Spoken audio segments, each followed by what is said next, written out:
listening to the RMPodcast, the official podcast of Red Moon Productions. Here are your hosts, Brandon Davidson, Keith Cheatham, and Sean Sebastian. Enjoy.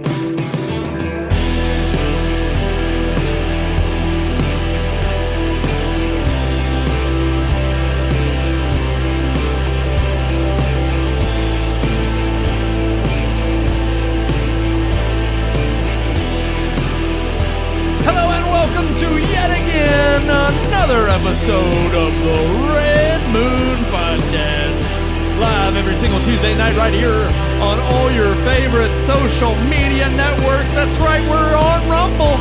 We started last week, and we're back on there again this week. That's right, and YouTube, and Facebook, and X, and all of them. I'm one of your hosts, Brandon Davidson, alongside our normal new host, Sean Sebastian, and...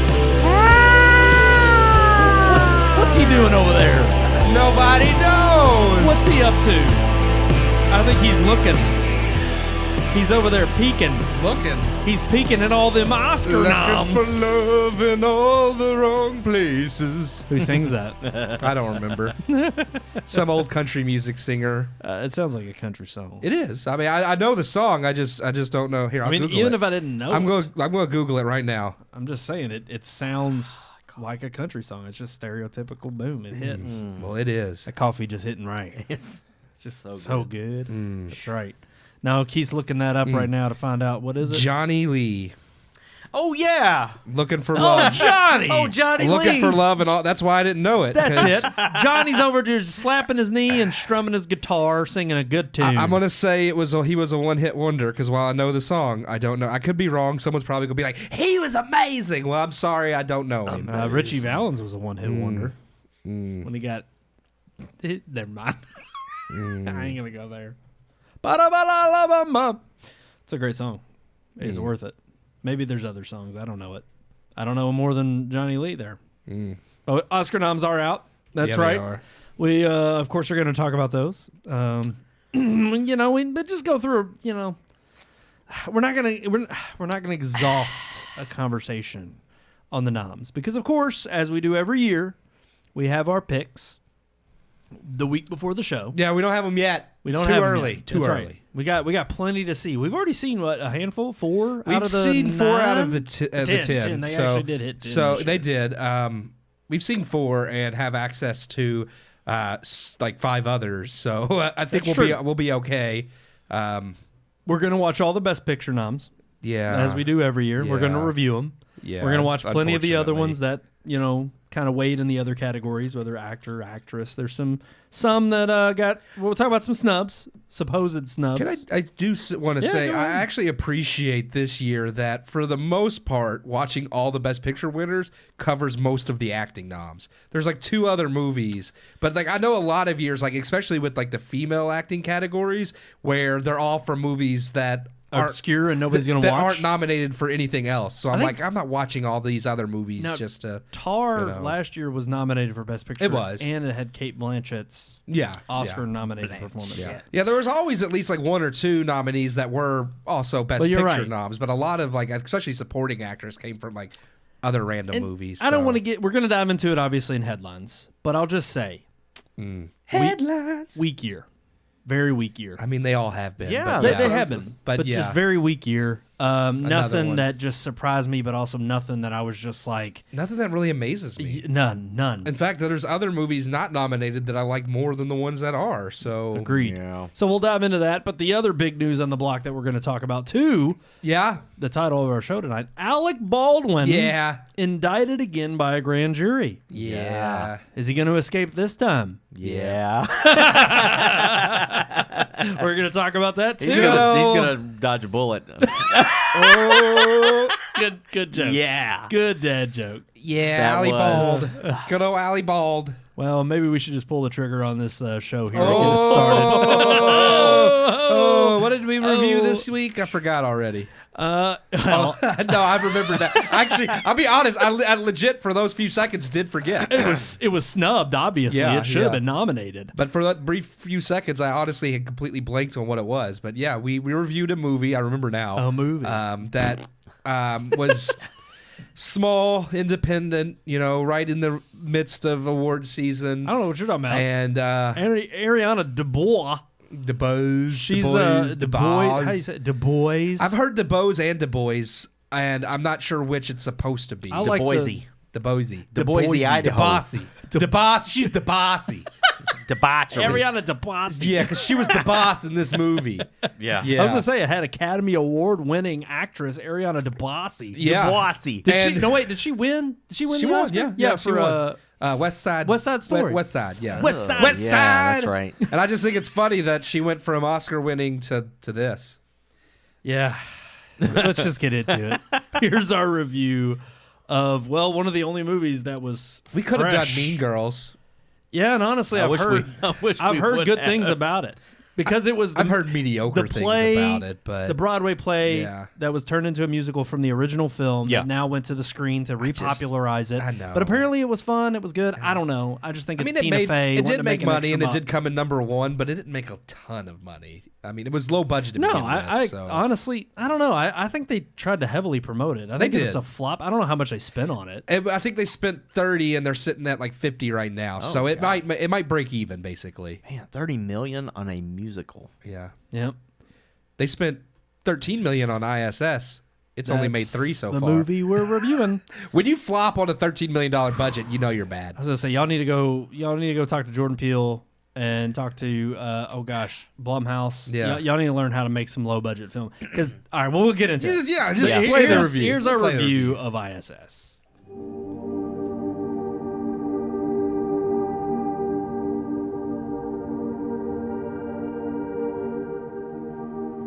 Well, we are still feeling those first quarter Hollywood blues. Box office revenue is low, with even those films coming in first bringing in paltry sums.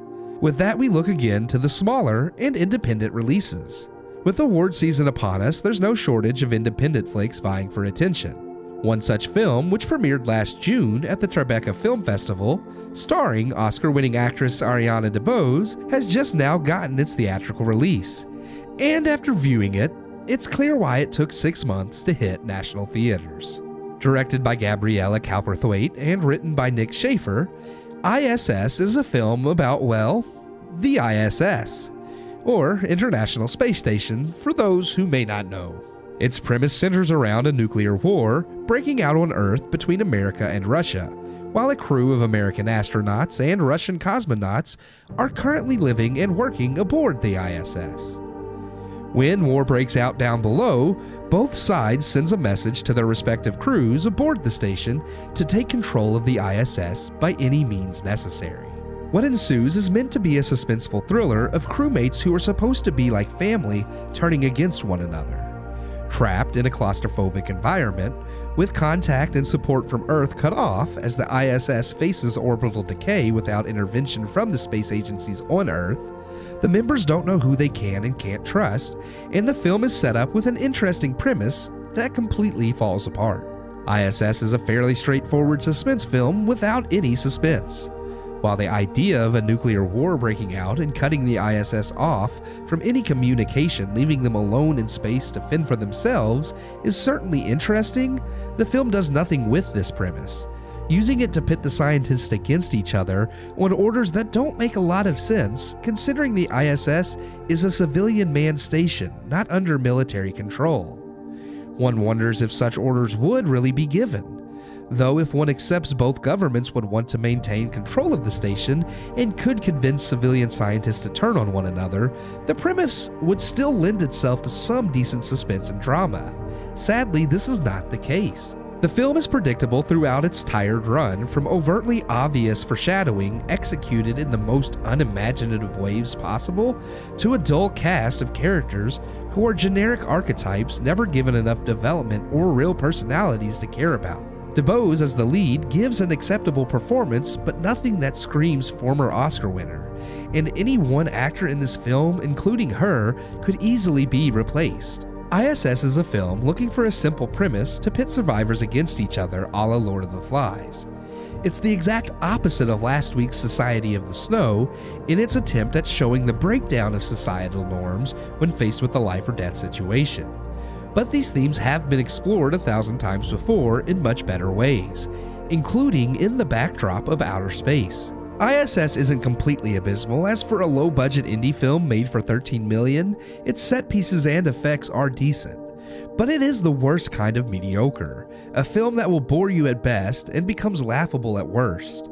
Barely scraping in $3 million its opening weekend, it's safe to say I.S.S. hasn't just fallen from orbit, it never made it into orbit to begin with. I give I.S.S. 1.5 out of 4 stars. Ooh. I.S.S. was A.S.S. A.S.S. That's right. That was good. Dude, that was good. Moonfall was better than this movie. Oh, Yeah. I don't know if I can go that No, far. I agree. It was more entertaining. It may not be better made, but it was more entertaining. but definitely not better. It was on par. Not better made. Well, here's the thing. I So guess, maybe. I got a confession. I've got a confession. You give that confession. So Confessional. I had to go see this separately from you all because I had to work late last week when we originally scheduled Yeah, I know. to see You, this. you ditched us again. I know. I'm a pansy. I'm a loser.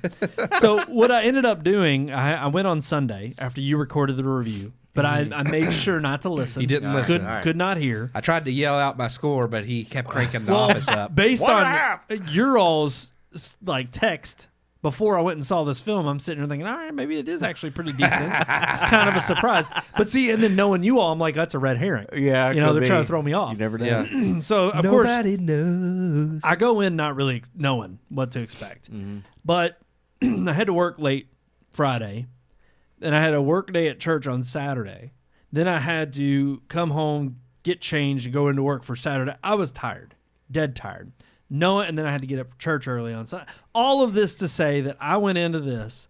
It's a dark theater. There were 2 other people who were there to view this movie. And throughout the first 20, 25 minutes, I kept dozing off. And I'm just being honest that It was boring, yeah. it was boring and dry. I could not get emotionally attached. And I still tried to give it the benefit of the doubt because I thought you all really enjoyed it. So I was going to give it 2.5 stars originally. And then when I realized that you all hated it and y'all were pulling my chain, and then I realized, like, okay, I didn't miss nothing. I'm not dreaming this. I was tired as hell. And He's like, I fell asleep and thought I missed all the good parts. Yes. So I was gonna give it. So when you I was all- gonna give it a better score. you all snapped me back to reality and made me realize, no, it was just a bad movie. And of course, the more I stew on it, and when you all were texting me and telling me your all's thoughts and opinions on it, and then like, oh yeah, after I came home, and of course I edited the review, and I'm just like, yeah, this movie was garbage. I still ended up giving it for the benefit of the doubt. I didn't come down quite as harsh. I gave it 2 out of 4 stars. But a very, very mediocre average. I would very much. This is not a movie I'm going to revisit. This is not a movie that is worth watching. I'll never watch it again. It really is worth it to just pass this one up entirely. It's boring, not original, as you say in the review. The characters themselves are just archetypes. They have no emotional feeling whatsoever. What little they tried to add, and even in their camaraderie, is just so piss poor done.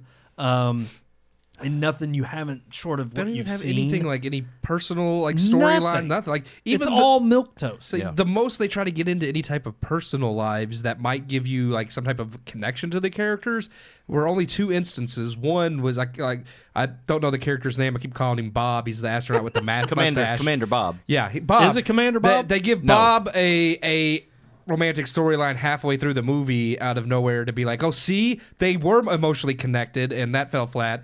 And then they also have like this whole background conversation with Ariana DeBose or whatever, where they're discussing Gordon Barrett. Gordon. No, he's Bob. Bob. Bob better. When I think Gordon, I think of Commander Bob. I think of Batman, and I think of Commissioner Gordon. Yeah, and I think There of you go. Gary Oldman. Yeah. That's who I think of. So. He's not Gordon. Anyways, but then the other like type of personal thing was Ariana DeBose, where the only point to it was, I'm dating a woman, not a man. Get it right. Yeah. And I was like, okay, that's her whole depth of storyline is she has a girlfriend back home. That was it. I was like, That's why her story was so powerful. Yeah. and I didn't care about any of these people. But then Sean also brought up a good point that I've actually seen other. Really? Yeah, actually. Thanks. Yeah, no. Sometimes. Sometimes. No, he brought up a good point in like right after the movie that actually I've seen multiple reviews comment on is the fact that the ISS is a civilian manned station. It's not under like any type of military control. Right. Yeah. Yes, it is government, but it's a joint government meant to be civilian scientists for that kind of exact reason, so that if things break out, you don't immediately have things breaking out there too. So it's like, would there even ever be commands that would at some point? Honestly, maybe, you know what? No. but- What would happen is they'd say, "Hey guys, we're bombing each other to hell down here. Good luck." Yeah, That's exactly yes. right. That's all And they would say. That would have been a better movie. And then like that would be a better movie. If it would have been contacted, this is our last transmission. We're going DEPCON whatever, and internet and all of this is shutting down, and you're on your own. That would have been a better movie if these two had to band coincide, together. Figure out how to survive. If they had to coexist together and figure out how to survive, or even, which was the other ridiculous part of the movie, was going back to Earth. Mm-hmm. I'm just like, number one, where are you going to land? Right. The only images of the Earth that you've shown after the all on bombs, fire? the Earth looks like the sun. It's on fire. Where are you going to land? And how is even? I mean, Who's going to rescue you when you do land? that's the in other ocean? thing. Those things land by guidance that is received from the ground. So if that's out, then how are you going to land? And then where are you going to land in America, or are you going to land in Russia? Actually, that's actually what someone was You're saying wrong. online. You're is, wrong. Is ideally the best thing they could do was try to escape, and if they would land, they would hope to try to land somewhere like New Zealand that's far enough away that No, maybe you they're all not. are both wrong. They can't land decide where they want to land. in the ocean, and we get ISS 2. Yeah, Dreams Dreams come come true. yeah, true. to survive in That's the it. ocean. You That's get it. the ISS sunk to the bottom next to the Titanic, and Explorer 1 or whatever it was called. Oh man! I'm just. So, it was what just did you end up giving it? me 1.5. Okay, same Yeah, thing. no, I just couldn't. I couldn't wrap my head around some of the nonsense of the story. I was again when the trailer came out, I immediately thought, okay, you've got these people floating in a tin can in space, and the Earth just goes to hell in a handbasket, Right. and it's like, what are they gonna do? I didn't see because there's multiple trailers for the movie. I know there's a trailer later that shows them receive their orders from the ground to take the ISS. But originally, I didn't think that was part of the premise at all. I thought it was literally Just them what would you surviving up do there, if yeah. you were up there and a war broke out and you can't come home? Yeah. Like, I mean, you're only able to survive up there for a certain amount of time. A way better premise. Yeah. Or even if it came down to just the survival aspect of it, and you want to have them start to become paranoid and kill each other because we're running out of food or there's not enough Yeah, oxygen that for would make 6 more people. sense than- So we get it down to 2 people, we'll survive longer. Well, and even like, you- that makes like more Lord sense. of the Flies. I was Yeah, saying, yeah. You mentioned that in the review, and I was like, and if you're trying to do that with the space backdrop, like, one, why are you even trying to touch that story that is done way better on Yeah. a desert island than it is up there in the ISS? And let alone, I hated the like. I don't want to spoil anything. I'm going to try not to give it away, but I'm sort of spoiler alert. Okay, Spoils. sorta gonna give a little bit away. I didn't like the cliche ending. Of course, this whole thing is supposed to be timely with all the the angst and the tension between Russia and America, and so you have this this supposed to be kind of a not allegory, but in a way, I guess it is. No, yeah, no, it was clear because I agree. I It's was like talking about that to Sean. The yeah. whole idea of, you still have these individuals who will still pull together, and you have decent people on both sides, and it was clear cut which direction this was headed from the get go. You're going to have those who are willing to pull the trigger first or pull the rug out from the other. You have the one self-centered person who's immediately going to be all about, I've got kids down there and I've got to save them, and that's who I'm worried about. Yeah. And then you've got the innocent ones who are just like caught in the in between, and they end up being good old Bob, Commander Bob, I mean, Bob. who's you think he's dead, but then they bring him back just to kill him 5 minutes later. Okay, yeah. Now we're definitely They're going into definitely spoilers. Sorry, We said it. We said I'm sorry. it. we did announce spoiler alert. I don't want anybody to go see this Don't go movie. see it. It's bad. No, It's not worth. like, don't go see The it. one positive, it was an hour and a half. It was very short. Yeah. But for the Yeah. first 40 minutes, it's completely boring. Yeah, I didn't don't care. even understand what the what. I'm sorry. No. No, finish Go your ahead. thought. I shouldn't have interrupted. Go ahead. Honestly, not only was it completely boring, I just really felt like the editing was terrible. I don't like, for instance, that part where Bob comes back. Commander Bob comes flying back in, and I'm like, okay, it's supposed to be kind of this heroic scene of, oh, he returns, he's not dead. But it's like we already knew he was somewhat getting saved. We just didn't know when he was going to appear, and then when he does, it's just so jarring. So many times that the tension's supposed to build, that it really doesn't. It either falls flat or it's something cliche that you've seen a million times before in other movies, and there's nothing interestingly done about it. So I don't know. The more I talk about it, I'm slipping down to 1.5. But Sean, could continue. I kind of forgot what I was going to say. Sorry. No, that's okay. I rambled interrupted too you. much. Oh, the what's her name? Ariana DeBossy. Her character, when she actually gets up there, I felt like was so awkward. I don't know if I'm the only one that felt that way, but I think she literally there was like a weird tension. Everybody's trying to show her around, and she's very standoffish and doesn't like want their help. No, that definitely I think was intentional. But she's supposed to be this mistrust. She doesn't trust anybody. Well, then what the hell did you join NASA for? Yeah, why are you going up to be in a capsule with a bunch of people you don't know if you don't trust people? Because that's her job, Sean. You should have picked a different job. I was going to say, if you're going into that kind of line of work, you think before you're, thousands of miles above the Earth's atmosphere. But this movie taught her to trust people because someone on the opposite side ended up being an ally. That's it. That was what we needed to be told. We need to not be mistrustful of each other and work together. Yeah, Russia and America. Like one world united. Like an ally, like a friend, or an ally, like an ally. An ally. Oh, okay. That's right. Okay. We needed someone to fight and fend for that misunderstood group of people. Yeah. I mean, that's the thing. You got to hit all the intersexual categories you can, and doesn't matter if it's an hour and a half. You got to hit it somehow. I kind of feel like the only reason she was even there, not in the movie, but like the only reason she would have even been sent up there is for DEI. DEI. Yeah, because it's like she gets there, and she's going to play with mice while she's up there. But she doesn't know how to work a toilet. She doesn't know how to where to sleep. She doesn't know how to zip up her freaking sleeping bag. I was going to say, she doesn't know how to do anything. None of this. Yeah, exactly. She should not be in space. Yeah, it seemed like, honestly, it was like a student that they were just like, hey, by the way, you want a chance for a lifetime? Congratulations. You want a trip to the I.S.S. Yeah. And then she's just like, oh my gosh, this is amazing. I've never been in space, but I'll go. Yeah. And then, they never explain why the mice bite each other's arms and legs off either. Because they can't hold on to anything. He did explain that. They get agitated because they can't. That's why he put the little net so that they can hold on to the net. How do they hold on to the net when they bit their arms and legs off? Well, not all of them bit all the arms and legs off. There Some were of them two had. left. Oh, okay. And the two left symbolized the two left at the end. Yep. And then, of course, the one guy See, this says, movie's deep. We just discovered it. Wow. We just figured it out. I'm giving it 3 stars now. Oh, 4 out of 4. Screw that it came out this year. We need this to be nominated for this year's Oscars. That's right. I agree. Wow. I'm done. It's one it and was a a bad 1.5 movie. out of 4 stars. For It was. I.S.S. It was a disappointment because I was really actually after the trailer I was looking forward to that. And here's another thing that scares me because you got this other movie, the Civil War movie that's coming out. Yep. and that one I thought looked intriguing also by the trailer. But now this movie has made me not trust.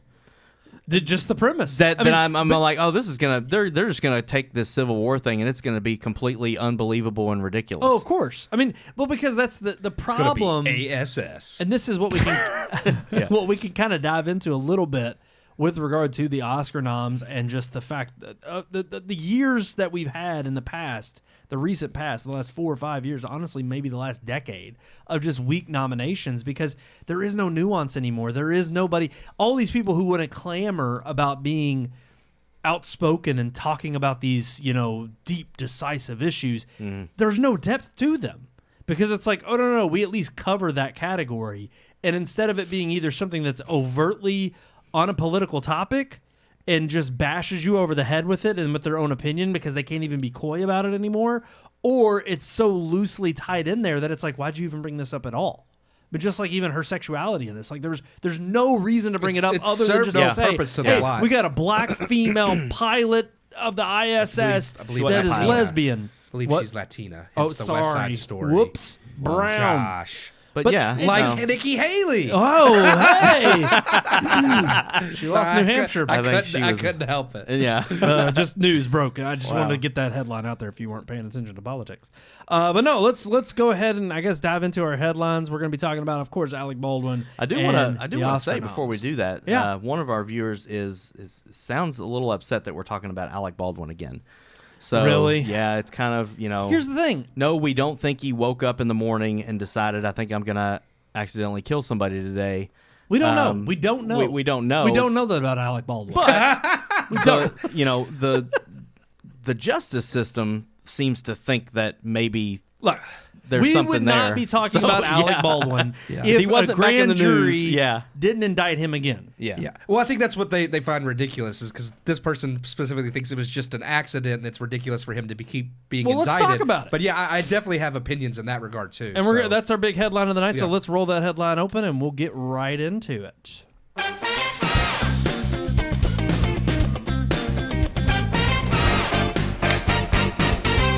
Keith, your mannerisms always... I have fun. they always get me. I never know what's going to happen. You never know what's going to happen. Just I don't want to go there. I was gonna. It would be bad and disrespectful. I don't want to be. I was gonna say like Elena Hutchins didn't know what was going to happen to her, but you know. Well, okay. I had to go ahead and just put it out there. I couldn't leave people hanging. Yeah. Yeah. No, you don't leave them hanging. Well, you just leave them shot in cold blood. Yeah. Again, this is not. I'm not trying to make light of what happened to her at her expense. I'm just trying to say that Alec the fact Baldwin's that this a piece has been of crap. drawn out as long as it has, the fact that we have viewers who are just like, really, we're talking about Alec Baldwin again? Yeah, he's indicted. Well, I think that's what, and I think that is something that plays in his favor. Is like now you got people who are sick of it that are just like, just let him off. It was an accident. Yeah, because they're so sick of hearing it. Can we stop talking about Trump every time he gets indicted? I was going to say it's funny because every time you turn around, that is in the news. That is in the news. That doesn't cover movie news, so we don't ever bring that up. But of course, when it's Alec Baldwin, and the fact that here's the thing, he was not indicted before. People don't understand this. The prosecution brought forth a case that they then were they retracted because they didn't believe that they had enough evidence going forward to convict him. So they withdrew, and once they withdrew, and this was back in I think March or April of last year, I forget. The article we have linked in the description below will describe the story in details.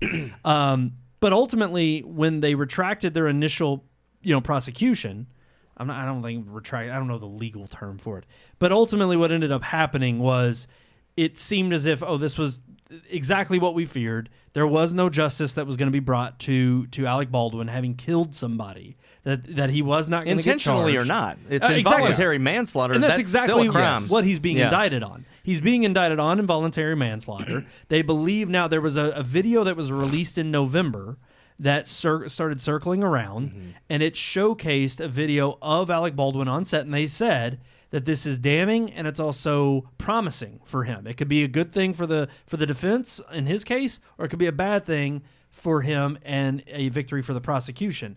And in the video, it clearly shows Alec Baldwin aiming the gun, and he is simply telling people, hey, you all need to get out of the way because I don't want you in front of where I'm going to shoot this. And so it basically showcases, if he knew, if he was practicing gun safety and he was taking care of a situation. I'm getting there. So basically, they're on the prosecution or on the defense side, they're saying, see, this clearly shows he knew the gun safety. He knew he was practicing gun safety on set. He was very aware of what could be a dangerous situation, and he was trying to tell people to stay clear. The prosecution is arguing, yes, he's demonstrating he knew what to do, but that also showcases his failure to be even more vigilant about checking the barrel of the gun or even checking the it's a 6-shooter, so it was a revolver.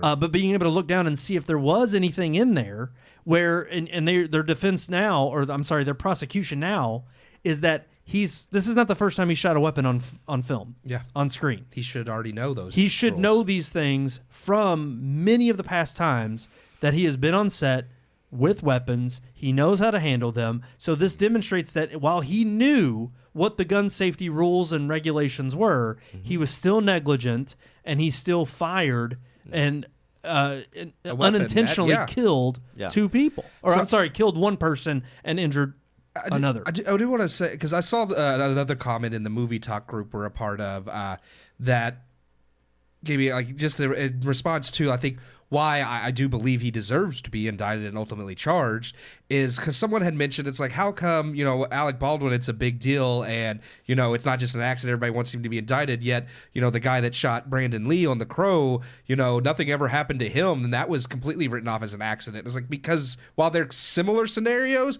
the circumstances were completely different. Like, they literally shot with a faulty blank. They followed all the protocols that existed at that time. They, in fact, changed the protocols specifically because of that incident.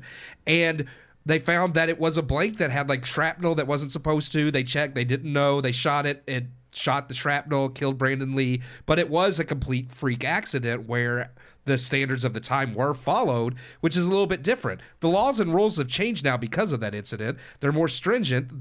These new more stringent rules were not followed as far as we know from based on, we don't, I guess, can't say for sure, but based on the evidence we know, it seems like they were not followed. And in that case, if he did not properly check the gun as he was supposed to and still fired it, that makes him culpable. Right. Well, I think another damning thing would be the fact that you have federal investigators that checked the weapon and have said it's impossible for this gun to go off if it was dropped. Mm-hmm. It's impossible for the gun to go off unless the trigger was pulled. And to this day, he still denies ever pulling the trigger. So there's some truth that's not being told. You have a lot of evidence. I think the people in the FBI that do these kind of investigations and tests and have studied this for decades, like, they know the weapon better than Alec Baldwin does, and they know that he had to have pulled the trigger, but he's still lying and saying that he didn't. Right. And that's one of the issues that if you're lying about it, then there's guilt. You don't lie when you don't, unless you're trying to. No one knows more than Alec Baldwin. That's well, the thing is, he's trying not to perjure himself, but at the same time, it's like this is the problem that we have, and this is kind of where the double-edged sword of the justice system can benefit / also be held against him, in that because he is a notable figure, he is a celebrity. This could lead to a jury of his peers, rightfully so, convicting him on a manslaughter charge and him doing some time because of it, and then saying, well, because he's a celebrity doesn't mean he should get off scot-free. Or it could be the opposite. It could be, oh, look, no, we know Alec Baldwin because we see all these instances of him out in public and being a generous man. And so, look, the thing is you never know which way the jury is going to sway. And to me, I say let the chips fall where they may.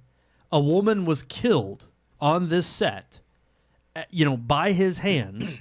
If anything, the prosecution absolutely has the right and is, by due justice, convicting him or indicting him and hopefully going to get a conviction out of a jury of his peers. But for me, the right thing to do would be for Alec Baldwin to step aside and stand trial. If you truly think you're innocent and you truly think that they will understand your pleas and your side of the story, then stand trial. And I think that's the most irritating thing. So I somewhat agree with our viewer who's disgruntled and mad that we're bringing up this topic again. I don't want to talk about it. Well, and I wouldn't have to. And I'm playing liberal with my words here. But I wouldn't want to talk about this anymore if justice was done more than a year ago. The woman's body has been in the ground for close to 2 years. It has been over 2 years. It was in the fall of 2021 that she got killed. And it's ridiculous that it has gone on this long. Because and the only reason I believe it's gone on this long is because it's Alec Baldwin. Yeah. So you already talk about the prestige of celebrity status and the notoriety of it. That's what it gets you. It gets you the best lawyers and best defense you can, but not just that. It's because you're a high-profile figure that this case is taking its time before it meets the actual court. And so that's where I get a little bit frustrated with people who act like, oh, no, he's not privileged, or, oh, he's not expressing, his celebrity status in this way to take advantage of this whole scenario. He's distraught and he's upset about what happened. BS. Yeah. BS. If you truly felt, like you said, Sean, if you didn't feel guilt, then you would stand trial. You would leave it up to a jury of your peers, and you would allow them to convict you or to set you free. Yeah, you don't have anything to worry about. Right. If you didn't do anything. If you have a If thou art guiltless innocent. conscience. Absolutely. So all of that to be said, we don't know what's going to happen. Typically when an indictment is handed out, you think that whoever's prosecuting has enough evidence to bring forth to trial to convict you. That's the whole point of them being indicted. Hopefully the process goes faster now that he has been indicted, Right. but Well, we'll see. Yeah. So yes, we're more than likely probably going to be talking about this again. because there's going to be a whole especially if there are charges that are brought and he's convicted. if there's going to be a whole trial now, this is going to be a whole thing. So Yep, we'll have to keep following it. So more on this to come. Oscars are got their nominees out now. No, no. No transition. Just leave Alec go in the right dust. to it Well, You know. of course, in the rust. they finished filming the movie. By the way, they finished that back in May because that's Well, yeah, that's they gotta- important. nobody wants to talk about that. They It's have like, to honor after the charges Elena were Hutchins. supposedly dropped, even though the prosecution or the state's attorney general, I think, even said this doesn't mean anything. Like we can still bring charges, but they saw it as like, oh, we're in the clear. They went ahead and finished Well, they the said filming. they were doing it to honor her. Oh, of course. yeah. of You course. have to finish the film. That's what she would have wanted. That's right. That's right. That's what Helena wanted. She doesn't want to be alive. She wants that movie finished. All right, now we can move on. Let's move on to Oscar noms 2024. I don't wanna. The list is out. We've teased it enough. As we joke every year, it's kind of become a bane of our existence. Having a used to look forward podcast about to movies. it. I did too. I used to love watching all the Best Picture nominees, and I mean, when they were worthy. It was just. I mean, it was one of the things when I got into like just watching movies. I loved it, like seeing some of the best movies made in a year and seeing what got nominated. And now I know that the best movies made in a year aren't going to be nominated, so I don't care. The other thing I don't like is that, for one, well, it's now pretty much permanently moved to March. It's March 10th this year, but they moved it up an hour. So now they're still going to have a 4-hour broadcast. Because they know they they're just going to start it at 7 instead. Oh, gosh. So it's from 7 to 11. who knows when. Yeah, because they know they can't get it done by midnight, so we got to move it up to 7, and Right. then they'll still probably go till midnight. So I mean, the only thing we can ever hope for now is another slap. That's the only thing we all maybe look forward to. Jimmy will get slapped this year. Jimmy Kimmel's. That would Get- only be the. Oh my gosh, that would be a highlight. It's like if we're slapping hosts, why not him? That's right. I Please. want Aaron Rodgers to run up and slap him. Oh, that would be amazing. That would be awesome, dude. If they got Aaron Rodgers to present, there would be a lawsuit be though. awesome. Jimmy Kimmel would drop a lawsuit yeah. so fast he wouldn't Yeah. go the high road that.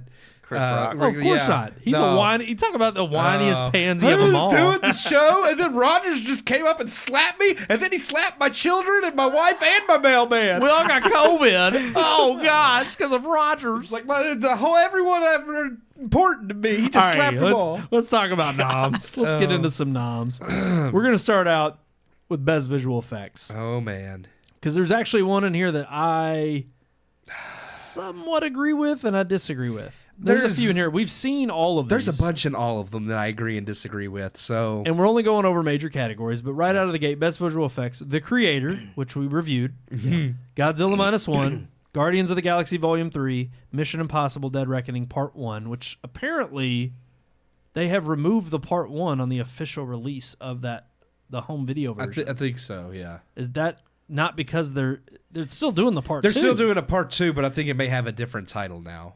Really? Yeah. The 4K Blu-ray that I have. Does it still say Part 1? It says Part Part 1? Okay, Yeah. then maybe not. Maybe it's. I mean, I don't. I know they're still. I read they're still somewhere making they're it. removing the Part 1 officially. Or they said it changed. That Maybe was- it's on IMDb. I know It's- Into the Spider-Verse that happened.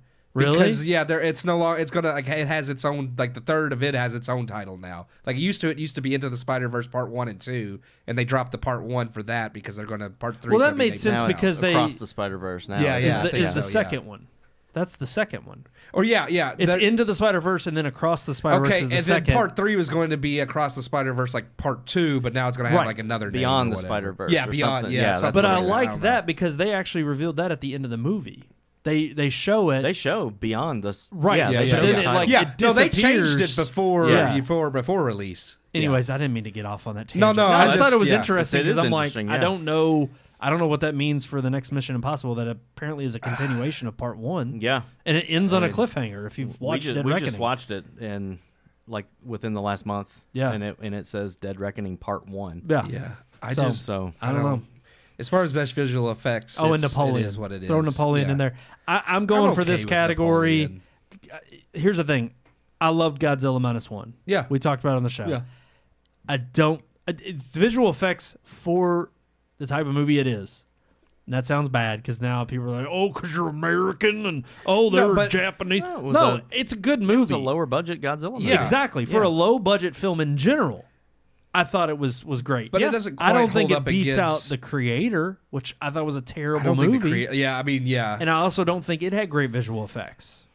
I thought it And was that- pretty good. To me, of all of these, I'm either going with Mission Impossible: Dead Reckoning or Napoleon. Yeah. No, I agree. I didn't think. I don't. I didn't mean to do this No, yeah. to give our picks. Yeah, I that's didn't mean true. That's true. I Yeah, don't yeah. want to give my pick. I just feel like that some of those, not that the Creator or Guardians I think were terrible, but I think just the overly laden CGI is Yeah. starting to become more noticeable now. Yeah. It doesn't blend as well as when they Dead were Reckoning heavily looks real. Yeah. Like Yeah. it's. I mean, I know he really jumped off of a freaking cliff on a Bike, dirt bike, yeah. and went into a what do they call that Riviere. No, the ravine? suit. The Ravine. suit. What do they call that? Oh, I have Oh, no the idea.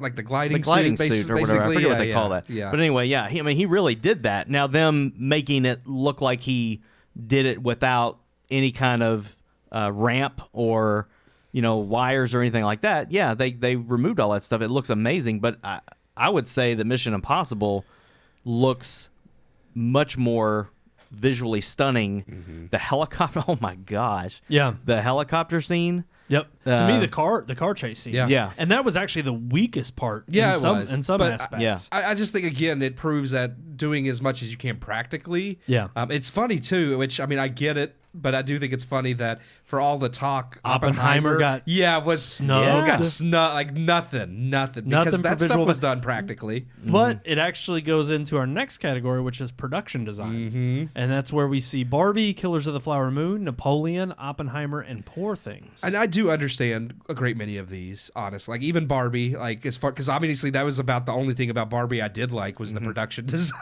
I think, yeah, I'm not. Again, not to give our picks or whatever, but I mean, if I had to choose one now, I would say Barbie is probably the one that's going to win that. Yeah. I don't really have a problem with any of those. I don't know if there's something I would consider better, but honestly, for most of those, I thought the production design was fine. Yeah. Maybe not amazing, but again, like we've I said, haven't it's just seen been Poor weak. Things. Same. I haven't, but just Well- based on the trailers, it looks like the It's design Yorgos- looks decent. So. Yorgos Lanthimos. Yeah. I think I'm butchering his name. You are. Everybody does. You are. But ultimately, I can't do better. I will say Poor Things, Barbie, and Oppenheimer were the largest. I think Oppenheimer topped out at 13. Then I think Poor Things was at 11 noms. And then I forget how many Barbie had, but of course we'll talk Yeah. about the controversy there and what Yeah. it didn't get nominated for. But moving on to Best Sound, Yes. we have The Creator, Maestro, Mission Impossible: Dead Reckoning Part 1, Oppenheimer, and then Zone of Interest. And again, based on the ones I've seen and what I know of the ones I haven't, those sound reasonable to me so far. I mean, Best Editing. Again, we're just doing a quick quick run through. Yeah, Best go through Editing: Anatomy of a Fall, The Holdovers, Killers of the Flower Moon, Oppenheimer, and Poor Things. Best Costume Design: Barbie, Killers of the Flower Moon, Napoleon, Oppenheimer, and Poor Things. seeing a trend here. Yeah. Yep. It's a trend that does make sense to me, but I'm seeing it. Well, there's certain, does and there's doesn't, certain yeah. ones that as soon as the categories were named and I saw what was in it, there's a few that have popped up that I haven't seen, and then others that I'm like, Oppenheimer and Barbie. Yeah. Oh, were just absolutely. the talk of the town for the whole year, whether it was social, cultural, but also for award season. Yeah. But yeah, moving into now, we got Best Makeup and Hairstyling, Golda, which I've not even heard of that. I don't know That's what the one I is. told you about the Oh. Prime Minister. Yes. Yes. Okay. Yep. Yep. And that's about the only thing that makes sense to me in a way. Yep. Yeah. Maestro, Bradley Cooper's nose. Oppenheimer, that A-bomb. I'm just kidding. That was not part of makeup. It was a B-bomb. Who was that? RDJ's comb over. That's it. Yeah. And I have to, I mean, just that hat. Yeah. Cillian Murphy's hat. Oh, yeah. Poor Things and The Society unibrow. of the Snow, which oddly enough, I kind of laughed, I snickered, because that was one part we actually kind of knocked a little bit. Not that it was bad. It wasn't bad, It but just, we yeah. felt like it wasn't, continuity was off throughout the movie. Yeah. So it was just kind of funny that actually got nominated for best makeup. well, and what do we Which, know? granted, here's the thing: continuity may be off, but at the same time, It looked good. That's all that matters. Yeah, it looked great. Yeah. So that's It's all like that it wasn't matters. consistent, but it looked good. That's right. Best original score: American Fiction, Indiana Jones and the Dial of Dysentery. Because John Williams is 100 years old. That's why. Why? That's why. He's That is won. why. And it's just, again, this is what the Disney Pixar crap is. He now holds Every the record time for like Disney- the oldest nominee for best and I'm just like Who cares? The Is that lady really from an accomplishment? Titanic had to be older. And she lost. I think she was only in her 80s and he's in his 90s. No, she was like 98. Oh, was she? Okay. Not 98. That's a little far. I want to know. I thought she was in her 90s. Yeah, I know John Williams is. I don't know exactly. But look, year. it's the glorified, it's It John is. Williams. It Yep. is. He It's gets nominated. 100%. Mm-hmm. Oppenheimer, Killers of the Flower Moon, and Poor Things round out the original score. Just a quick aside, I think Oppenheimer takes it. Nothing particular. I'm gonna save my one reservation for the end when we get to the. Okay. I have an opinion. Is this about the score or something else? Just in general, okay. one movie in general. Okay. Best original song. I'll run through these because two of them are obviously, I think, the standouts. That are one of them's definitely walking away with it. Mm-hmm. But you got The Fire Inside from Flamin' Hot. I don't even know what that is. Nobody does. I'm Just Ken from Barbie. Everybody knows that one. Yep. It Never Went Away from American Symphony. Don't know what that one is. Waza Wahawawa. Wajajashe. A song for my people. From Killers of the Flower Moon. I'm sorry we offended you there. Wazazi. There you go. And That might be it. What was I Made For? Billie Eilish, of course, from Barbie. And I think I'm Just Ken or What Was I Made For easily walks away. I mean, really think honestly, I'm just What Was I Ken's the Made only For? one I care about. Yeah, but I think Billie Eilish is going to get an Oscar. She just came out this year. She's going to get I'm it. Just Ken won the So- Golden Globe, so I agree with you. I think they're going to go for something more serious than that at the Oscars. Right. Best documentary feature film, we don't care. Yeah, we don't Best need short, those. don't care. Animated feature, here we go. This is funny. This The category, Boy and the yeah. Heron, which we did not review, but Keith and I have seen. Not the best of It's the not Miyazaki the best films. Miyazaki film, but it might win because it's his magnum opus that he's ending his career on. So For the fifth time. yeah. Elemental, the Disney Pixar movie that has the obligatory, you got to nominate it. Yeah. Nimona, Netflix Robot is, Dreams, and Spider-Man Across the Spider-Verse, which I do think will walk away I feel with the like win. there hope was. so. I'm not going to get into it, but I just want to. I do feel like there were several snubs for best animated feature because they went with all the obvious Disney, Miyazaki. We gotta do. What were some of the snubs? Well, okay. Just while we're on the topic. I mentioned like another Japanese film that I thought was better, Suzumi. Then we also have. What was the one that somebody mentioned that I agreed with? Well, I mean, there's talk about Mario, which I get why not, but I would put it in there above Elemental or Nimona. Absolutely. Yeah. Teenage Mutant Ninja Turtles. I wasn't the most fond of that, but I think that would still have been better than both Elemental or Nimona. And there was one more that, for the life of me, I'll have to look up that I agreed with, and I can't think of what it is. I just what you listed there though is proof enough that there was some. I would say snubs. there's three there that I think all would have been better than at least Elements. There was no Disney movie this year that deserved a nom. Yeah. No, I would agree. Moving on to Best Original Screenplay, we've got Anatomy of a Fall, The Holdovers, Maestro, May December, and Past Lives. For Best Adapted Screenplay, you've got American Fiction, Barbie, Oppenheimer, Poor Things, and The Zone of Interest. For Best International Feature Film, I'm going to mention these because we specifically talked about how Godzilla Minus One got snubbed in this category for it to not be nominated. Yeah. Its only nom happened to be The for visual best effects, yeah. visual Visual, effects.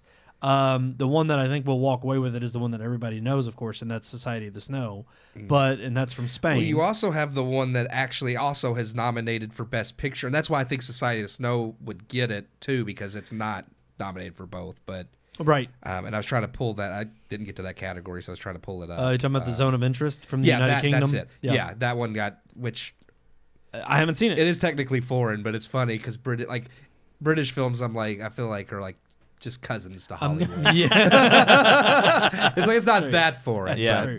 Then you've also got in Best Original or Best International Feature Film, The Teacher's Lounge from Germany, Lo Capitano from Italy, Perfect Days from Japan, and of course we just said The Zone of Interest, United Kingdom, along with Society of Snow. Yes. You've got Best Cinematography, El Conde, Killers of the Flower Moon, Maestro, Oppenheimer, and Poor Things. Best Director, here we go, the top 2 categories. You got Best Director. We got Justin Treat? I think it is Justine Triet. Justine Treat. Okay, Anatomy of a Fall. It's a French film, so yeah. Okay, that makes sense. Justine Triet is a female director, so I believe that is Triet's right. Martin Scorsese from Killers of the Flower Moon, Christopher Nolan for Oppenheimer, Yorgos Lanthimos for Poor Things, and of course Jonathan Glazer for The Zone of Interest. Yeah. Interesting enough there, you do not hear what is considered one of the biggest snubs of this year, Miss Greta Gerwig for Barbie. I honestly don't think that was a snub, but Yeah. We can talk about that in a sec because we also now have our acting categories. Best Actor in a Supporting Role. I'll start with Best Actress in a Supporting Role. Emily Blunt for Oppenheimer.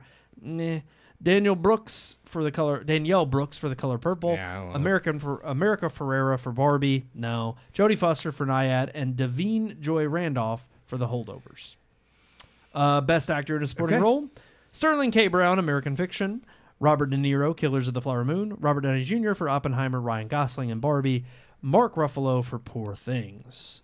And Best Actress in a Leading Role, Annette Bening, Nyad, Lily Gladstone, Killers of the Flower Moon. Everybody was happy about that one. She's going to get it. Sandra Huller, Anatomy of a Fall, Carey Mulligan, Maestro, and Emma Stone for Poor Things. I actually think Emma Stone's going to pull out the upset. Just throwing that out there. We'll see with SAG. Best Actor in a Leading Role, Bradley Cooper for Maestro, Coleman Domingo for Rustin, Paul Giamatti for Holdovers, Cillian Murphy for Oppenheimer, and Jeffrey Wright for American Fiction. It's actually Cillian Murphy. I'm sorry, Cillian. Yeah, Cillian. Whoops, I'm sorry, Cillian. It's like, whose name did we butcher for all those years? Villeneuve. Denis Villeneuve. Yeah, We call him Dennis Villeneuve. It's Denis Villeneuve. And we call go him back Dennis and listen. Villeneuve. For at least 300 episodes, we called him Dennis Villeneuve. We gave him a Hispanic name, and he's French. Yeah. Oh, so good. Yeah. All right, and of course, best silly white boys. picture of the year. We have it with these 10 films.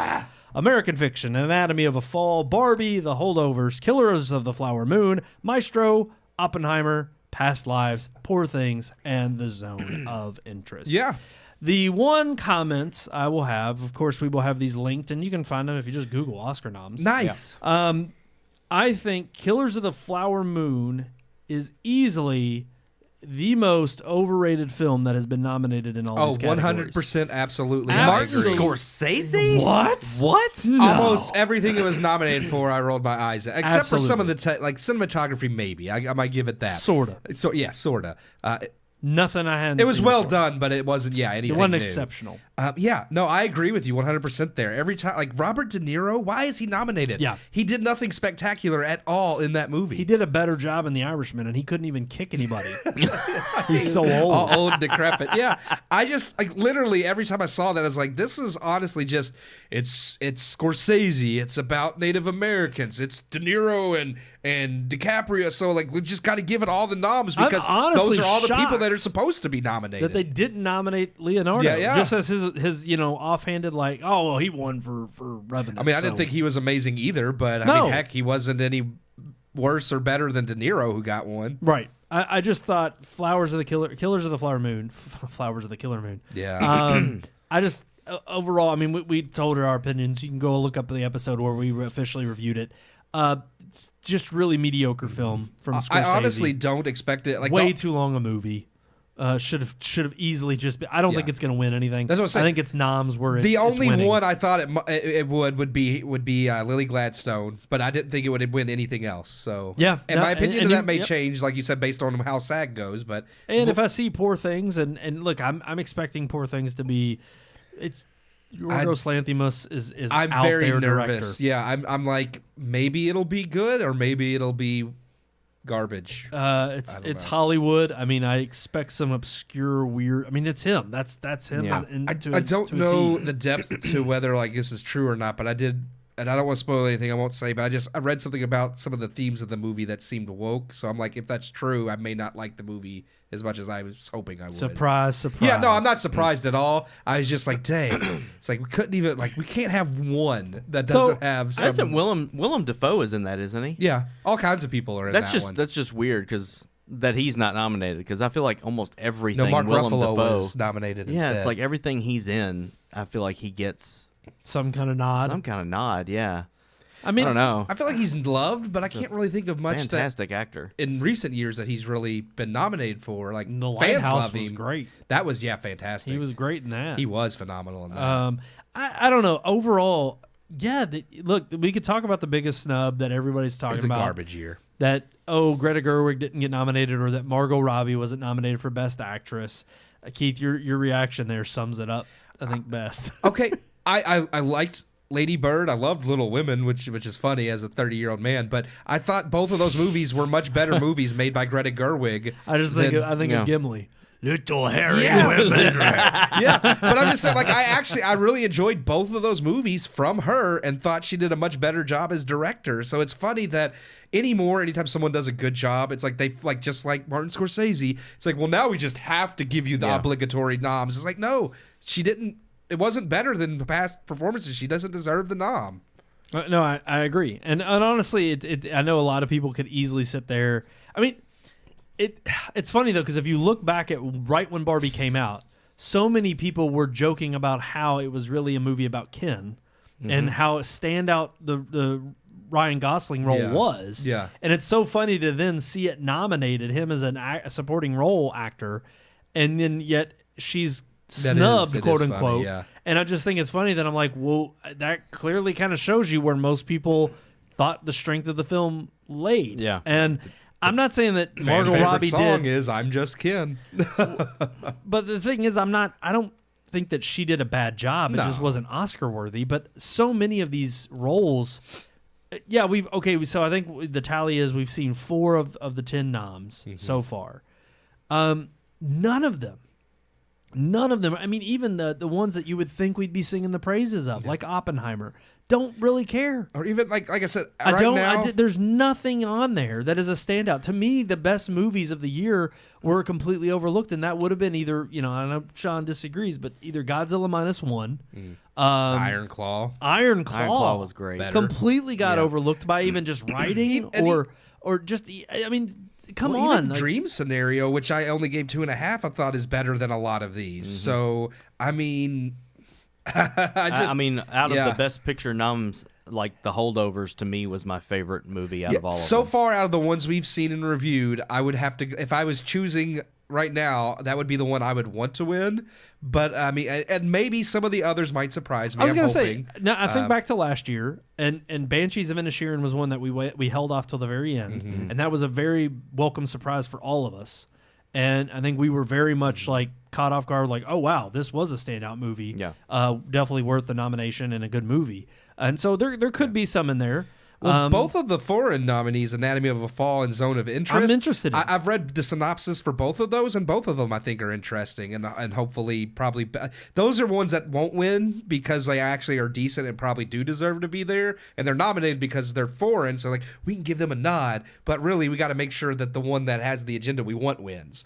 So and you're right. I think it is interesting that you do have other heavy hitters.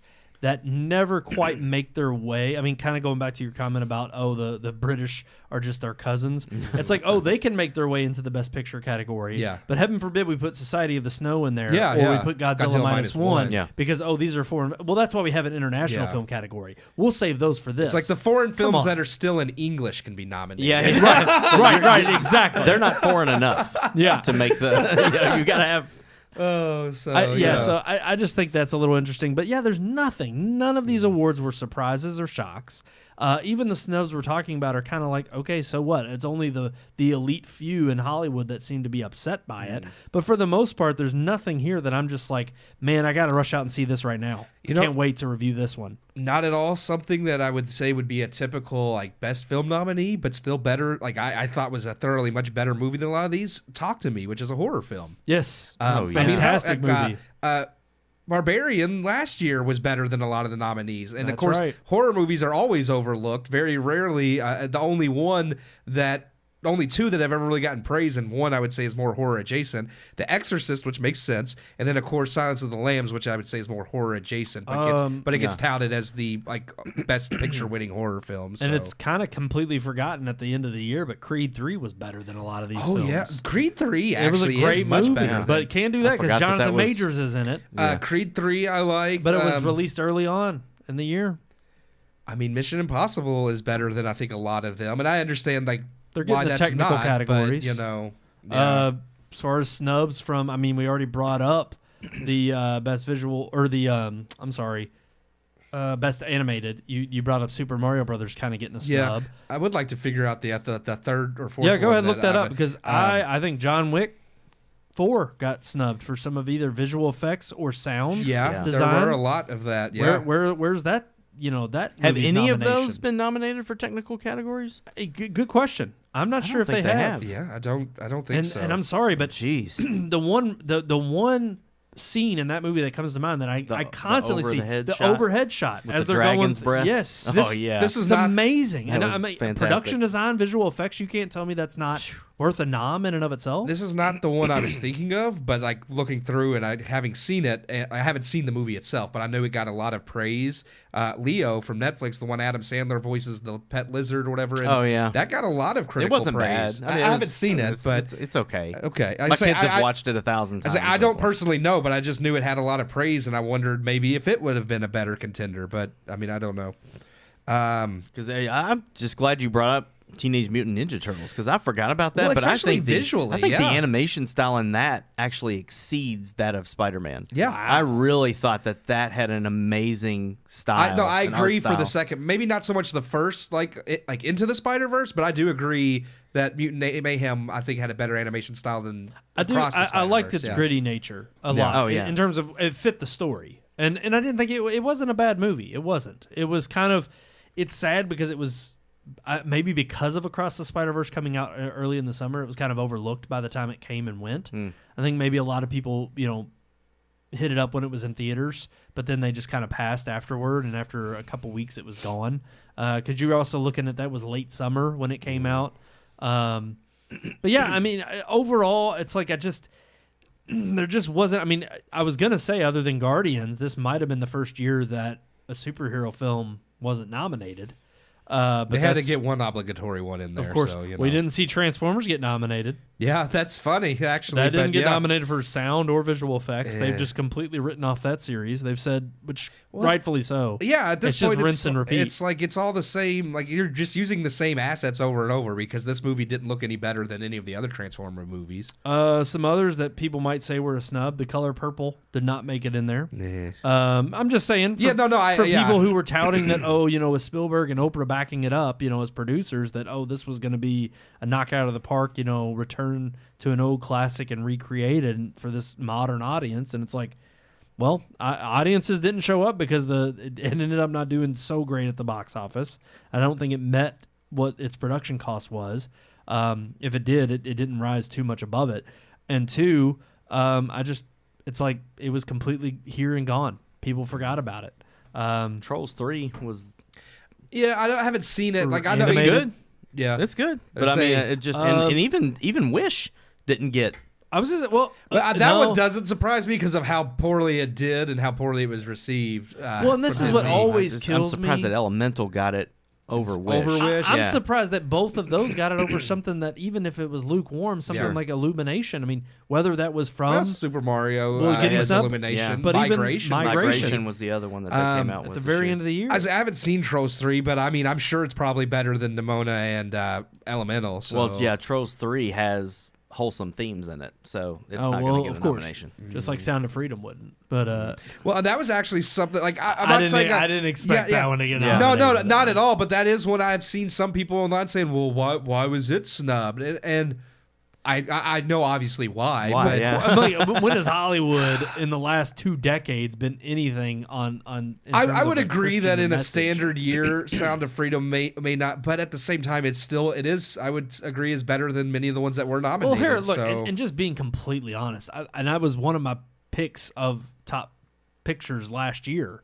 Mentioned that at the end of our year-ender show. But I'll be completely honest, it wasn't exceptional in any way. It's not what I would uphold as, pinnacle of filmmaking, not by any means. I mean, that is essentially what you expect from the Oscars and what they nominate. And that's why, and I don't know, maybe we need to do a little breakdown on this show and dive a little deeper on maybe when we get closer to the Oscars of just how many movies we have that have just completely gone by the wayside and been forgotten over the last several years. Like literally listing off the best pictures from the last 5 years, I guarantee you most of us either one, don't remember them or could never care to revisit them. I mean, I think we should do that definitely, but I think even amongst our viewers and listeners, that's subjective. I mean, I think you're going to have people that are going to be like, oh, yeah, I watch Moonlight twice a year.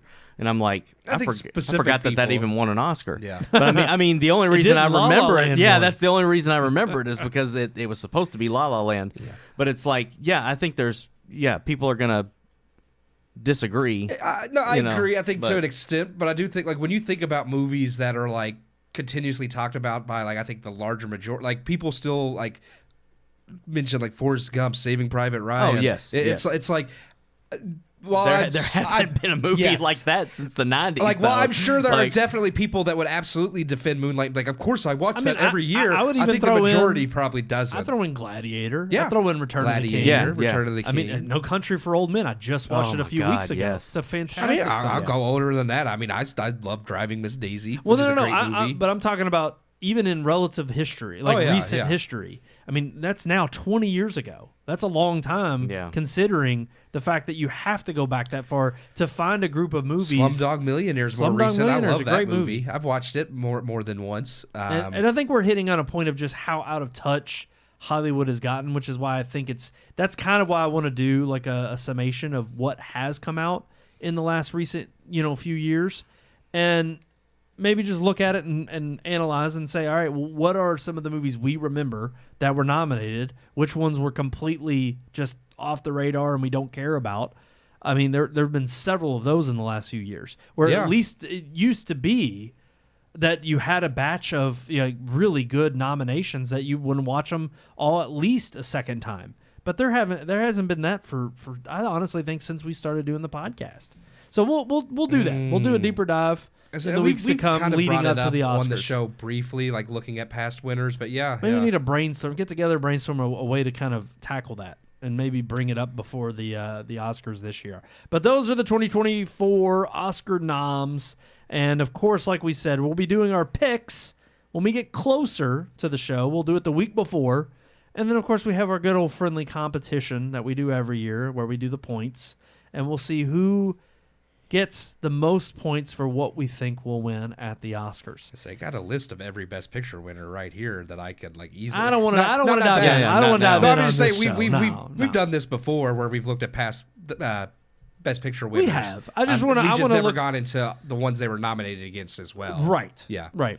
But that'll cover that category for right now. So stay tuned for our Oscar predictions and of course our review of even the Oscar show later in March. But right now, we're going to wrap up this show with our unique weekly segment. That's right, it's story time. It's story time, where the podcast members tell their stories. Thank you, Aaron Boyd. Story time. Your voice lives on forever. In our memories and in the future. That just sounded like Corky off Life Goes On. I have no idea who that is. I don't know. He had Down syndrome. Oh. Well, I know that's not what she was going for. But I'm just saying that's what you were going for. I don't even know the character. I don't know what I was going for. No, I'm just saying that I did was not trying sound to like add that. Sounded like a that's lisp. special needs. Well, to me. that's more of a speech impediment thing. You Yeah. have a lisp too, but the other A part, speech impediment. yeah, the lisp is just the S's. You're adding a whole You're adding like the a whole whole like Elmer your Fudd tongue thing. is missing. Yeah. You got like a whole. Look, this is the same. I try to do a British accent and it turns into like Aussie and New Zealander and all over the place. It's like, who the hell is that guy? Nobody knows. Like, I can speak American. Like- That's all Yeah. I got. It's like the UK and Eastern Kentucky It's mixed like, together. yeah, it's like, what is that? It's like, nobody speaks that accent. It's Appalachian. Appalachia. That's right. They don't know it. Only my kind speak it where we come from. All right, let's move on to our unique weekly segment. Let's do Speaking of Appalachia, what are some places that you would like to visit? Not Appalachia. No, 100% Appalachia. It's Hey, a fun time. Yeah. I need to give a shout out, and I can't think of his name right now, but it was pretty awesome. And I mean, he's got millions of views on it. Yeah. It's on YouTube. Honestly, if you look up just Appalachia, I guarantee. Oh, you yeah, I know what this you're talking guy's video will pop up right Yeah. on top. But my dog is going nuts down. yeah. There. What are you doing? She's like scratching the floor or something. Calm down. You're all right. She's got mad cow disease or something. She's got a lisp. All right. But no, it's crazy because he just drives through. He's got like a 2-parter. It's like 40 minutes long each part. And he just drives through Eastern Kentucky and through Appalachia, and he just talks to the people there and how run down and forgotten about it is. It used to be coal country, and he I think he starts in Eastern Kentucky and he goes all the way through to West Virginia. Or actually, I think it's the And- other way around. Or- I think he starts in yeah, West yeah, Virginia yeah. and comes through. Yeah. But it's interesting because the people he meets, good old traditional, just homegrown, hometown people, and salt of the earth, and it's just an awesome, awesome tour through a part of the country that nobody knows. I would say exists. when all the politicians and media and everything talk about marginalized people, they don't ever talk about those marginalized That's right. people. Completely So, forgotten about, Yeah. completely overlooked. Yeah. I mean, everybody even talks about the middle of the country being the flyover states. Yeah. I mean, that's the thing. This country is full of so many people that they don't have a voice of their own. Yeah. And they're not even necessarily out there looking for one. They're just living their life. They just want to live. And sometimes just in the shining a holler. spotlight on it. It's pretty incredible. Although that is not a place I'd like to visit. No, not really. There's parts that I would like to visit. True. True. I mean, just for the historical No, aspect. it's not a place that I've always wanted to visit. No. Like your, The question. like the question. Yeah. yeah, so yeah. So what about you all? Always wanted to visit. I'm going to visit the place that I've always wanted to visit. Nice. In like 2 years. Is this? I think I may know. I don't Can know I if you do guess? or not. Go for it. Go for it. Is it the Holy Land? No. Well, then I you're don't not care right about, with I don't God. care about that. No, I'm just kidding. Just gotta know where is I it? am going to do that, but no. My wife and I are planning a almost 2 week long trip to Iceland, Nice. Wow. and That's awesome. so Very nice. it's the money's there, and it's just trying to get like that planned because you Now, have to. Is it just you two Yes. leaving the kids behind? Yeah. Yeah, that's awesome. That's Yeah. that's amazing. That's Yeah. legit. So this sounds crazy, but Iceland it's like the 4th most expensive country in the world. So it's hard to like go there and not spend a ton of money like Yeah. trying to stay there and stay in hotels and things like that because it's an island. It's not there unless somebody brought it there. Hawaii is another place that's super expensive, but Right. Iceland's way worse. Gas is like $10 a gallon there. Groceries are ridiculous, but what we're planning to do is we're going to rent if it all works out the way that we're planning, we're going to rent a camper van, and we're going to travel around the entire country in the van. Oh wow. So we might stay in a hotel 1 or 2 nights. So is Amelia up for this? Yeah, Up it for was her. that? It was her idea. Wow. Actually, All right. we can save thousands of dollars by renting the camper van and living in that. Honestly, that's something I would love to do. You can yeah. camp almost anywhere you want. Now, it's not like they have campgrounds everywhere, Apparently, in 2015, they changed some laws to where you can't just camp anywhere you want. Used to be able, you could just pull up right in front of a waterfall and say, this is where we're sleeping tonight. Can't do that anymore. Now they have designated areas, but there's hundreds of them all the way around and in the interior of the country. So it's that's what we're planning to do. That's going to be like our 20th anniversary. That's awesome thing. That's amazing. But it's literally, they call it the Island of Ice and Fire. There's a volcano. There's waterfalls. There's black sand beaches. Most of the visuals in Death Stranding were from Iceland. Okay. And of course, I just think the Viking culture and Nordic religion, their beliefs and stuff, is fascinating. And Iceland is a huge. Would that be Nordic? The Vikings settled in Iceland along. Yeah. So we actually. It's kind of funny because we watched The Northman a couple of nights ago. Yeah, my wife didn't like the movie, but I need to. But the visuals are it's filmed in Iceland, so it's gorgeous. It's everything, and the movie takes place in Iceland. That's where they end up going. So anyway, that's I think my brother-in-law took that trip with his wife. They stayed in and around like one city, the Reykjavik, which is like that's kind of like their main big population area. I think that's the capital, Reykjavik or something like that, isn't it? It might be, but they didn't really. I don't think they really traveled all the way around the island, and that's kind of we're going to be 10 days, probably 10 days in a van, driving around and staying at campgrounds, and it's just. It's going to be pretty cool. You can drive to all of the things. The van's 4-wheel drive. There's actually certain roads that are made you can only go on the roads if you have a 4-wheel drive to get to like the volcano and lava flow and all that kind of stuff. So we're going to rent one that's capable of getting. They call them F roads. So we'll be able to travel on some of the F roads and like literally go stand next to molten lava and crap like that. It's awesome. It's going to be cool. Awesome.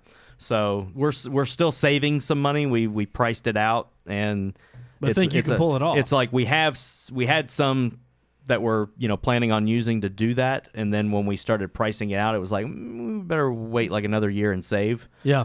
So we're looking at 2025 to try to do that. Holy crap. I've always wanted to go, and now we're going to go. It's going to be a huge. It's a good way to celebrate. It's going to be a huge 20. trip. I probably will get to go to the Holy Land with church. They do things like that every year or two. Yeah. So I'm hoping to be able to sign, but I think a little dangerous right now. This trip is going to be a big expense. So some of the other stuff will have to wait. But we usually we go to Gatlinburg or Florida. I know. Yep. And so There's it's not nothing like wrong with those. Yeah, but it's like if you haven't been anywhere, it's like I want to see the Grand Canyon. I've never been out west. I've seen but it's like, Grand Canyon. dude, if I'm gonna go somewhere for our 20th anniversary, to be big. It's got to be epic. Yeah. And Iceland to me is one of the most epic places in the world. So I think anytime you just talk going foreign, like there's so many places in America that are just absolutely gorgeous and worth, like, people I think often be like, well, I am an American and everything's here. I'm like, no, you haven't seen it. There's freaking this country's huge. When we went to so much, when we went to Lake this Superior, that was one of the most beautiful things, places that I have ever seen.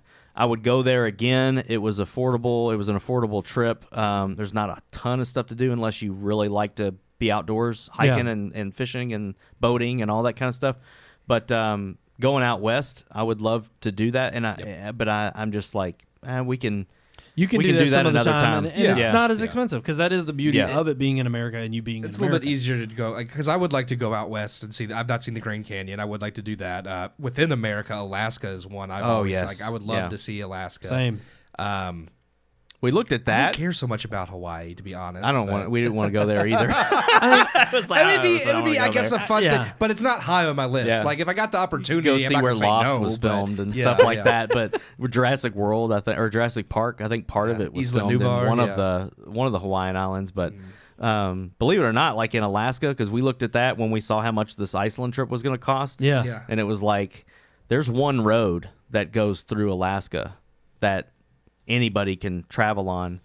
the rest of the roads are dirt or gravel. Yeah. And a lot of them are not accessible by regular vehicles. Like you got to pay for like tours and stuff to get to places. So it's really crazy. But like, yeah, if you went to Alaska, there's like up in Alaska, not Anchorage, like up into the wild, actually the get wilderness. to see Oh the- yeah, the- no, you can't drive there. I'm going to Nome. Nome, Alaska. Alaska. Yeah. All right, you gonna build an igloo? That's where Balto was at. I want to go see where Balto was from. So I mean, White well, Fang. I would say most of the places you want to visit, Keith, are they here in America? No, those were just two off the. Like, I would like to see the Grand Canyon, and as far as like Alaska has always been a place. Honestly, since Metal Gear Solid and those closing credits, I was like, I want to see Alaska. That's a you good know, one. young me. Like, I don't know why. It just like. How old were like 1999, so 9 years old, maybe a little bit older by the time I actually. So yeah, I guess 10 or 11-year-old me was fascinated with Alaska and have been ever since. But yeah, I mean, as far as like because I actually do have like multiple places I would like to see if ever given the opportunity. And I mean, Iceland never really occurred to me, but I do like Viking mythology and such. So I mean, that is I interesting. think New Zealand would be cool. New too. Zealand would be cool. Yeah. I mean, obviously, yes. Lord of the Rings. I like hands New down, Zealand because yeah. of the beauty, but then for me, it's a lot of like just historical places. Like I'd love to go to Greece. I would love to go Greece would be awesome. to the UK. I would love to go. Actually, Japan is one I would like to visit too. Just for certain, like just related to other interests and historical aspects that just fascinate me as far as like history goes. The Holy Land would be one because I actually was talking to who was that a while ago where I was like, I'd love to do that, not right now, but that would be just for historical purposes there. So just to see a lot of things as far as like World War I and II related, like UK, Germany, and then of course, like I mentioned, Greece. I don't really care so much about Russia or France. I know a lot of people want to go to France, but I'm just like, so I guess for me, it would be UK, Greece, and Japan. I think are the bigger three on my list. No, Yeah. that's. I think that's a good pick. It's funny because until you said Japan, I mean, as much as I enjoy games and a lot of their not just culture, like I know like tech and anime are big interests of mine, but I actually enjoy like their feudal history too. Like I'd love to see some of like the temples and samurai, the and all that kind of stuff. Exactly. So like Yeah. You can it take a super fascinates train me. too. Yeah, They have the world's fastest train in Japan. bullet train. Some of like the Shinto temples and stuff. I'm like that just like I mean obviously I'm not like, but it fascinates me. It would be nice to see. My boring ones, I'm boring. I'm going with the tried and true. Just a lot of Europe. Yeah. Germany. Yeah. I actually am kind of disappointed that it was 3-4 years ago. I think maybe even a little longer. I'm trying to think of. It was the 500th anniversary of the Reformation, and they did a trip. That would be cool, though. That would be to go to Germany, and the problem was, I mean, it was not only just expensive. It was like I just didn't have the money at the time. It really wasn't that bad. Mm-hmm. It was only like $3 or $4 grand, but for an overseas trip, and it was like for I think a week and a half, and everything was paid for, meals, travel, all that. I was like, it wasn't a bad trip. In terms of money, I just at the time couldn't do it. But Germany, I'd love to go see. I not necessarily. I mean, Greece, that would be awesome. But mainly, I've always just had a thing. Rome, with I want to see. I want to Rome. go. I would say Rome and Venice. Yep. I've always wanted to go to Venice. Yep. My sister and brother-in-law have actually been out there. They traveled through Italy. Chip and Wendy have traveled through Europe. And most of Europe for me, as well. it's Europe and Japan basically. And I mean, it's like those would be the biggest standouts. I would say, Venice and Germany.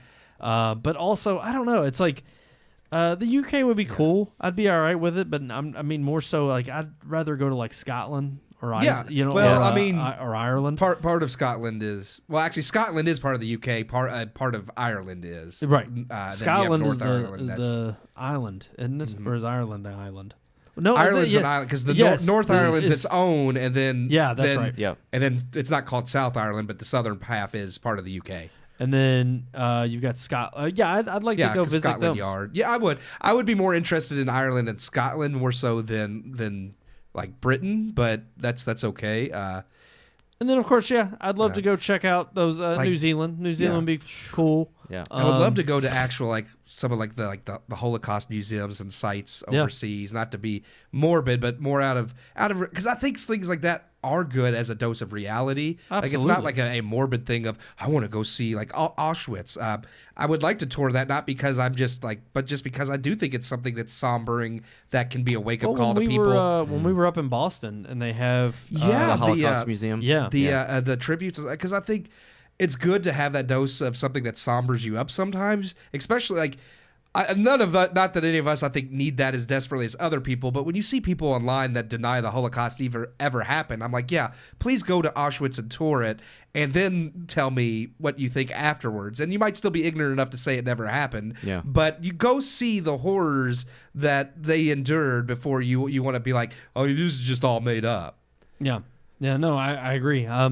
Because I mean that's the thing; it can be a sobering thought when you are walking through, like you even mentioned, a lot of historical places. I mean, Pearl Harbor in Hawaii. That is one thing I'd like to see in Hawaii. That one, that is actually a part of Hawaii. Like, I don't care about Hawaii itself. And it was funny because Pastor Romer, if you're out there listening, which he's probably not, he kind of ribbed me one time because I wanted to go to New York specifically for the World Trade Center memorial. And it's like, for me, it's that, this sounds morbid, but yeah, I mean, that was our Pearl Harbor. Yeah. And so it's like to see of our generation, yeah. I mean, and so that was the weird thing is it has such a lasting hold on my memory. That day I can remember everything about it because of what happened.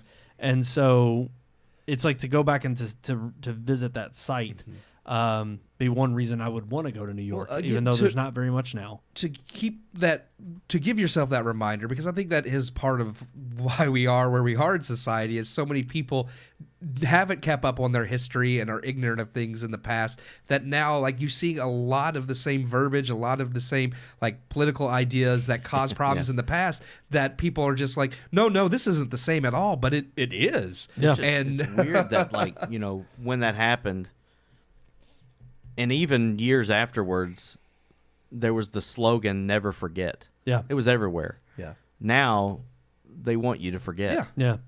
Well, heck, we just 2 years ago celebrated the 20th anniversary, or not celebrated, but remembered the 20th anniversary. And it was to remember that slogan, never forget. Yeah. And you still have a few patriots that remember it, and they cherish it, and they do pass it on every 9/11. But I mean, and that with anything, Pearl Harbor, December 7th. Yeah. I mean, but we're supposed to forget that too. But that's We're supposed to forget you have the Holocaust. People who are continually trying to either rewrite history or forget it, so that we're doomed to repeat it. And unfortunately, I think those are the people who they don't seek any value in that. They maintain that claimed victimhood status, and they make it seem as if they're somehow oppressed situation is the culmination of everything that they've that all of those are symbols of.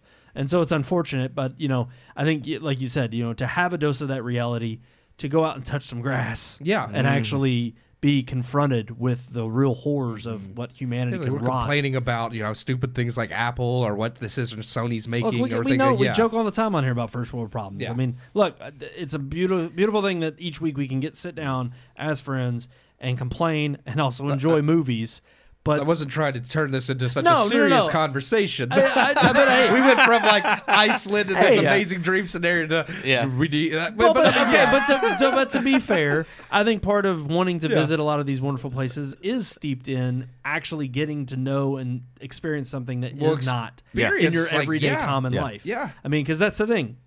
When you do wake up every single day and go to work, and look, there's nothing wrong with if that's all you can do. But if you have a chance to go out and experience something that is, completely outside of the norm, and it gives you a different experience on life, to take you out of that bubble that you live in, right? Because we live in our own world, but it's good, I think, to go out and get a reminder of reality and realize that the things that we experience day to day aren't, always what like other cultures and other people experience day to day, and to learn to know that, so that we aren't living in this bubble of this imaginary perfect world of if we just do everything like this, it all works out okay. It's like, no, that's not how the real world works. And one thing you can experience every single week is the Red Moon Podcast live Never forget on Tuesday nights. to tune in on Tuesday nights. At 9 p.m. That's right. Ooh. That, I haven't heard that voice in a long time. Sling Blade, he Talk got about it a right. movie that didn't get an Oscar. It was Sling Blade nominated. didn't get an Oscar. He won for Best Actor, I think. Billy Bob did? I thought he did. It was nominated, and I think he was too. I think thought he he did. won. He did. has won an Oscar. So yeah, maybe that I was think it. it was for Sling Blade. I now bringing it up we at the end gotta of the show, but I don't gotta do it know. now. Let's do it. Let's do it for that show. The Well, we weren't researcher going talked that. about. We weren't I'm going already- that. come on. We weren't going that far back. Oh, come on. We were only doing like the last I decade. forget that Billy Bob directed that.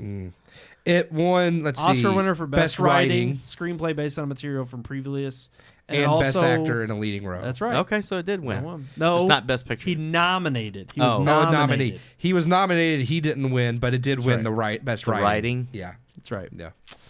There you have it. There you have it. Facts on the Red Moon Podcast. Wow. You can always hear the facts and opinions about movies. Oh, there it is. On the Red Moon Podcast. He's going to get I'm gonna go every he's gonna single get one. every single one of these in. Yeah. But if you want to reach out to us, you can like, share, subscribe on all of our social media pages. That's right there at the bottom of your screen. Yes, Red Moon Book on Facebook, Red Moon Tweet on X, and Red Moon Pics on Instagram. And of course, Red Moon Productions on YouTube and our newest edition on Rumble as well. Like, share, subscribe. We appreciate all the love that you give to us out there. There is that old-fashioned way, though. Yeah. Keith? RMPodcast at redmoonproductions.com. Man, with none of that phlegm and all that winter cold is in your throat, and it sounds beautiful. You serious, Clark? I am. I'm very serious. Thank you all so much for tuning in. Until next time, I am one of your hosts, Brandon Davidson, alongside our normal new host, Sean Sebastian. And Share the load. Game over, man. oh my gosh, she's gonna keep going.